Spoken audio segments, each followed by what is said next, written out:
बिस्मिल्लाहिर्रहमानिर्रहीम। आज का टॉपिक है सदका जारिया के हवाले से। सदका जारिया दर हकीकत वक्फ़ को कहते हैं। सैयदना अबू हुरैरा रज़ी अल्लाह ताला अन्हु की हदीस में मज़कूर है कि रसूलुल्लाह सल्लल्लाहु अलैहि वसल्लम ने फरमाया, जब इंसान फ़ौत हो जाए तो उसके तमाम अमाल मुनक़ता हो जाते हैं सवाए 3 अमाल के।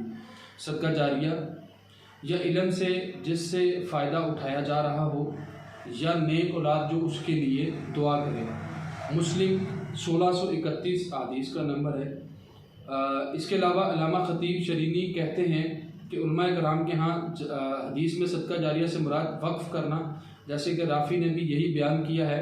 इसकी वजह यह है कि वक्फ़ के अलावा जितनी भी सदक़ात की शक्लें हैं वो हमेशा के लिए जारी नहीं रहती।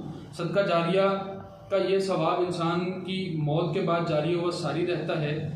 चुनाचे जिस सदक़े का जारी और सारी ना रहे तो वो सदका जारी नहीं रहता। मसलन किसी फ़कीर को खाना खिला देना, ये सदका जारिया नहीं कहलाता। इसी बिना पर रोज़ा अफ्तार करवाना, यतीमों की कफ़ालत करना, मामर अफराद की देखभाल करना, अगर ये सदक़ात तो हैं लेकिन ये सदका जारिया के ज़ुमरे में शुमार नहीं होते।